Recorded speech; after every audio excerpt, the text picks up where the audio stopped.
Disayangkan sekali ya dengan bahasa yang demikian salah satu peserta calon presiden 2024. Namun apa yang disampaikan ke publik sungguh-sungguh di luar dugaan. Rakyat bisa menilai, teman-teman bisa menilai. Hola netizen yang tercinta, juru bicara Prabowo Subianto, Dhanil Anzar Simanjuntak buka suara mengenai ucapan bosnya yang menyebut endasmu etik dalam salah satu video yang viral di media sosial. Dhanil mengatakan ucapan Prabowo tersebut hanya bercanda. Ucapan Prabowo soal endasmu etik itu sebelumnya ramai diperbincangkan netizen yang berbakti di media sosial. Dalam video yang tersebar, Prabowo mengatakan, "Bagaimana perasaan Mas Prabowo soal etik? Enggak semua etik."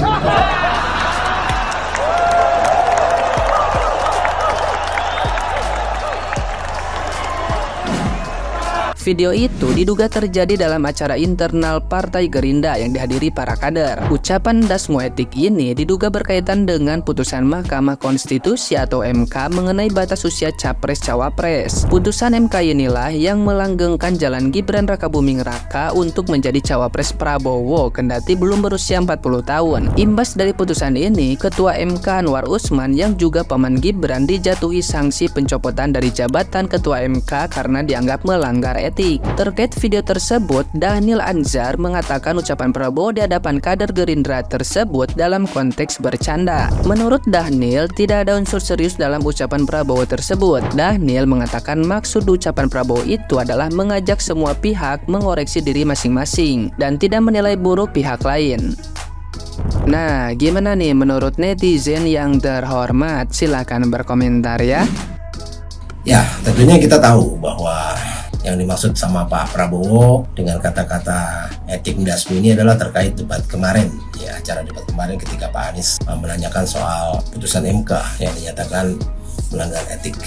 Nah, kita mungkin juga tahu juga kalau ini bukan pertama kalinya kita mendengar Pak Prabowo mengucapkan kata endasmu ya terhadap lawan bicaranya, ya, terhadap bahkan terhadap Presiden Pak Jokowi, Pak Habibie. Ejekan-ejekan, melecehkan seperti ini ya seharusnya tidak layak diucapkan sebagai seorang yang akan dicalonkan menduduki kursi nomor 1 di negeri kita ini. Bayangkan kita sebagai rakyat, jika kita mau mengadukan masalah kita, lalu beliau tidak suka atau berhubungan dengan kepentingan beliau, maka kita tak terbayang apa yang terjadi sama diri kita dan bagaimana rakyat bisa berani ya, dan merasa dekat dengan presidennya dengan kondisi seperti ini. Paslon lain saja diejek seperti ini, dilecehkan seperti ini, bagaimana kita yang cuma orang biasa. Lalu selain daripada itu, saya justru malah khawatir ya dengan kondisi emosional Pak Prabowo gitu ya. Ya joget-joget di sepanjang waktu yang tidak mengenal tempat gitu. Terus yang menurut saya tidak lagi menggemaskan tapi mengkhawatirkan. Seperti apa ya, tidak terkendali gitu ya. Saat Pak Prabowo terlihat penuh emosi gitu ya, nggak bisa mengendalikan emosi, ya ujungnya akan joget. Dan itu saya lihat memang apa ya, ya instinktif saja gitu, jadi spontan saja dia langsung seperti itu. Nah, meskipun diklarifikasi ini adalah bercandaan bagi terhadap kader-kadernya gitu ya, karena itu diucapkan ketika beliau berpidato kepada kader-kader di hadapan kader-kadernya. Tapi apakah tidak terfikir jika yang melecehkan, merendahkan seperti ini dengan kata-kata kasar dilakukan di depan kader-kadernya, justru bukannya akan seolah-olah melegalkan hal-hal seperti ini? Apakah nggak takut ditiru sama anak-anak buahnya? Apakah memang buat mereka hal-hal seperti ini adalah hal yang biasa? Entahlah. Salam. Mantap, jos, gandos memang Pak Prabowo itu. Beliau mengeluarkan statement, kata-kata, gestur, serta olok-olok demi melancarkan jalan seorang Anies Baswedan menjadi Presiden RI ke 2024. Ingat loh, Pak Prabowo itu mantan Danjen Kopassus. Dia ahli geopolitik, membaca buku yang tebel-tebel serta referensi yang sangat tinggi. Jadi tidak mungkin beliau melakukan sesuatu dengan sia-sia, tanpa rencana, tanpa strategi. Nah, maka kalau dari kacamata black psychology atau kontra intelijen, maka kata-kata yang dikeluarkan saat debat capres kemarin serta terakhir ketika bilang etik dasmu, itu justru disengaja untuk menguntungkan dan melancarkan jalan Pak Anies Baswedan. Jadi saran saya, para pendukung Pak Anies Baswedan justru berterima kasih sama Pak Prabowo, jangan malah ikut menyindir dan mengolok-olok. Beliau melakukan itu dengan strategi yang matang dan tidak terduga. Salam jernih, salam akal sehat, salam inspirasi untuk Indonesia. Jujur sangat kecewa ya dengan pernyataan dari Pak Prabowo tentang etik dasmu etik. Nah ini gimana ya? Saya merasa sebagai orang yang dulu memilih Pak Prabowo ya, dan sampai sekarang juga tidak mengasosiasikan diri sebagai pembenci dari Pak Prabowo ya. Cuman ini turut menyesalkan dari pernyataan dari Pak Prabowo ini ya. Ini seolah-olah Pak Prabowo ini belum move on ya dengan debat capres yang pertama ya. Karena ya kelihatan aja bapernya ya, masih dibawa-bawa di luar dari debat kemarin itu ya. Jadi menurut saya sih Bapak Prabowo kalau di debat capres yang pertama dia kurang prima, kurang on fire, kurang menguasai tema atau kurang menguasai emosi, ya kan bisa diperbaiki di debat capres berikutnya ya. Jadi tidak perlu menggiring-giring narasi, membawa-bawa bahan dialog yang ada di debat capres yang pertama keluar ya. Jadi kalau mau gontok-gontokan ya, dalam artian positif ya, bukan gontok-gontokan apa ya. Kalau mau gontok-gontokan lagi ya, the next kita ada debat capres lagi ya. Dan di situ Bapak Prabowo bisa menunjukkan kapasitas beliau yang memang sebenarnya tidak diragukan lagi ya. Tapi ya memang di debat pertama harus Pak Prabowo mengakui bahwa dia kurang lah ya, kurang oke lah ya, banyak minusnya lah di debat yang pertama. Tapi bukan berarti dia salah ya. Ya namanya juga debat ya, pasti akan ada yang menonjol, ada yang kurang menonjol ya. Makanya untuk kedepannya lebih diperdalam lagi kemampuan dari Pak Prabowo. Secara memang dari usia kan lawan-lawan dari Pak Prabowo ini memang lagi on fire-nya semua ya. Jadi Pak Prabowo memang harus ekstra ya untuk bisa mengimbangi dari kedua kandidat yang menjadi pesaing beliau ya.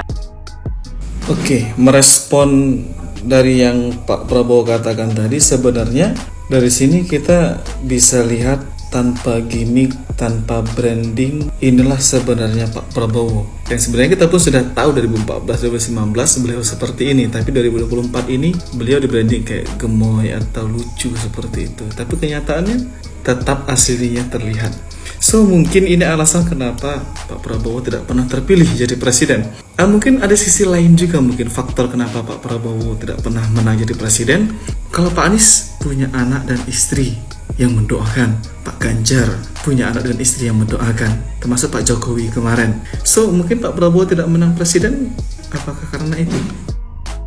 Sungguh di luar dugaan, seseorang yang saya kenal 2019 dan menjadi seorang yang saya dukung, disayangkan sekali ya dengan bahasa yang demikian salah satu peserta calon presiden 2024. Namun apa yang disampaikan ke publik sungguh-sungguh di luar dugaan. Rakyat bisa menilai, teman-teman bisa menilai. Ketika beliau mengatakan dengan demikian, berarti ada sesuatu yang memang apa yang ditanyakan oleh Pak Anies itu menjadi sesuatu yang mengganggu terhadap kepribadiannya atau putusan hakim ketika itu, dan akhirnya beliau pun berkata di luar publik, kita fokus perubahan. Lo enggak bahaya tah. si bapak ya begitulah ya, namanya ya satu pohon ya kan begitu. Ada daun, ada batangnya, ada rantingnya. Sekarang mau nyucikan diri Pak. Kalau mau nyucikan diri itu Pak, caranya ngambil wudhu Pak, bukan mengklarifikasi. Orang-orang udah tahu kok bosnya sampein tuh ngomongnya apa. Jadi begini aja Pak ya, ibarat kata pepatah, sesuatu yang busuk bagaimanapun caranya kita untuk menyembunyikan, pasti akan tercium juga Pak bagaimana keasliannya Pak. Setelah debat capres, kita kembali menyaksikan beberapa kejadian yang keren sekali. Kejadian terbaru itu adalah Pak Prabowo menyebut ndasmu etik. Terkait pertanyaan Pak Anies Baswedan, bagaimana perasaan Bapak ketika ada orang yang melanggar kode etik lalu lolos menjadi cawapres. Ketika itu Pak Prabowo pun menjawab blunder juga, blunder dan agak parah. Kita tahulah siapa yang intervensi. Itu satu. Jadi dia sebenarnya sudah paham yang intervensi itu bukan orang sembarangan, sehingga membuat lolos Gibran.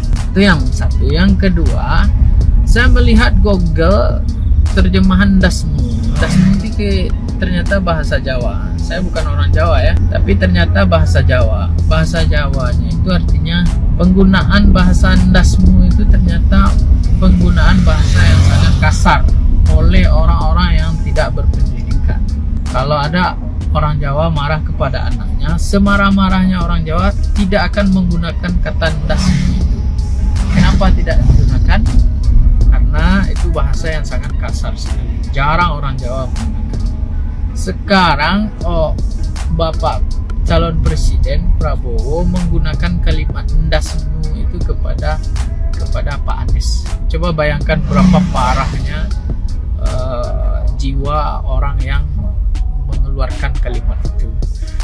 Nah, itu satu. Yang kedua, yang saya salut adalah bagaimana para pendukungnya bertepuk tangan menganggap kalimat ndasmu itu adalah kalimat yang wajar, kalimat intelek, kalimat patriot yang perlu dikasih aplaus, yang perlu dikasih apresiasi dari seorang calon presiden.